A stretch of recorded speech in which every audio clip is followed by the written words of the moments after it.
Feels good.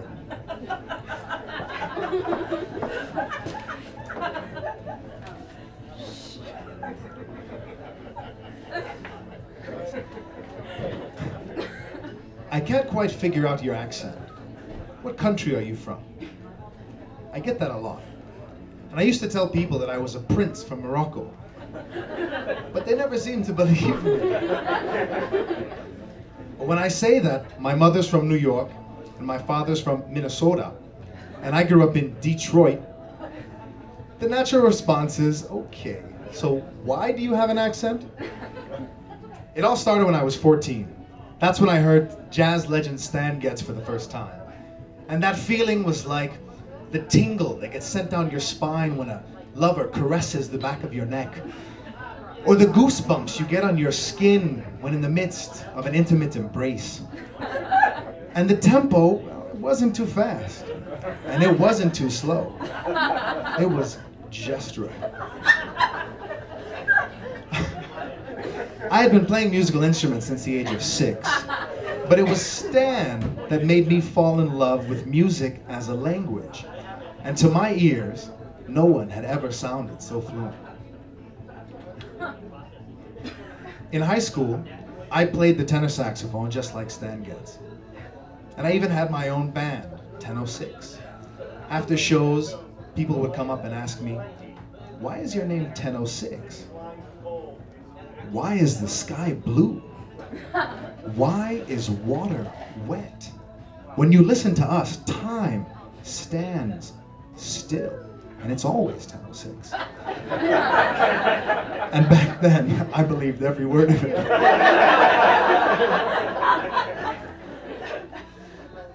We performed dressed in all black with different colored hats and ties. Kimani on the trombone wore purple. Nate on the bass wore red. Eric wore black on black, and I wore white, because that's what Stan would have done naturally. I remember once after a gig at our regular coffee shop, the owner comes up to me and says, "You play so well tonight, I give you 2 scones." And remember, Jewel, she get her start here. Who the fuck is Jewel?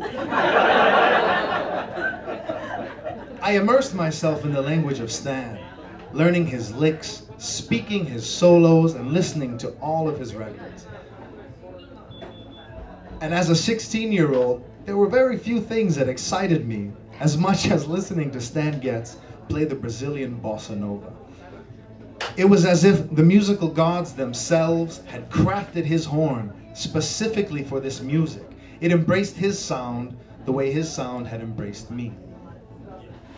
By the end of high school, I was playing at festivals and jazz clubs, even at Macy's at the mall. But I had a decision to make.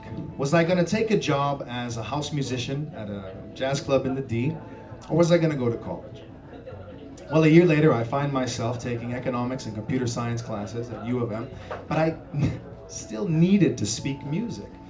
And I wasn't a music major, but I hounded the jazz improv professor. I sent her emails, I left her messages, I went to her office hours, until finally, she decided to make an exception and let me enroll in her course. I was so excited.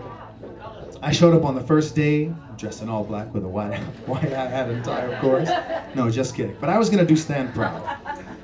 The first thing out of the professor's mouth was, "We are going to begin with a few simple major arpeggios." Arpeggios.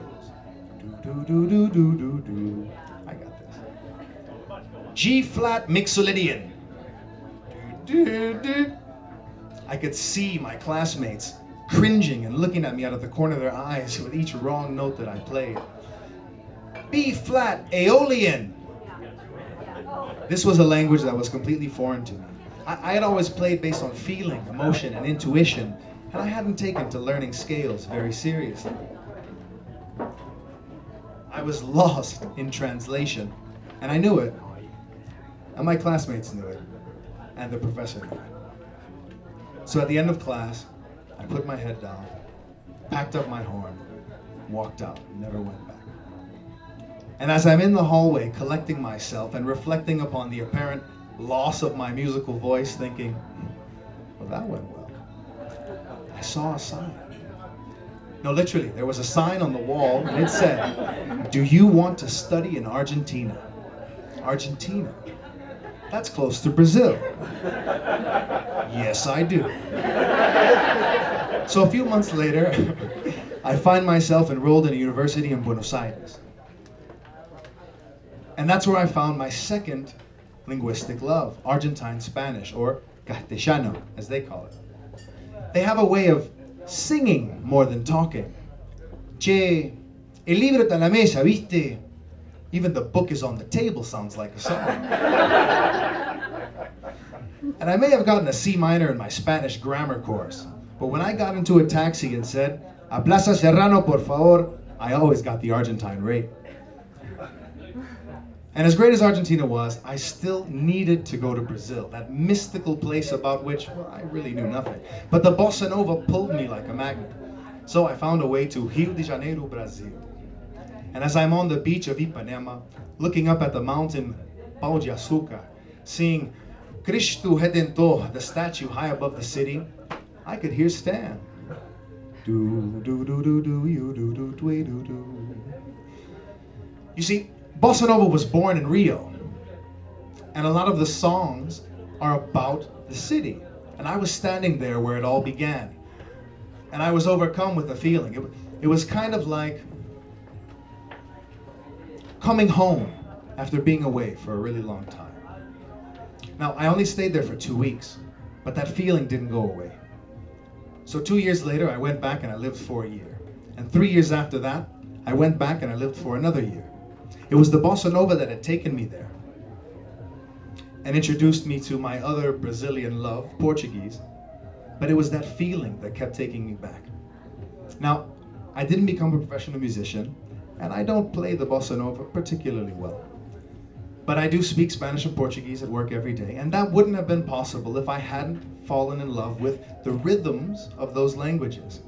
And somewhere along the way, those rhythms became my rhythm. And so I guess the next time someone asks me about my accent, I'll just have to blame it on the Bossa Nova.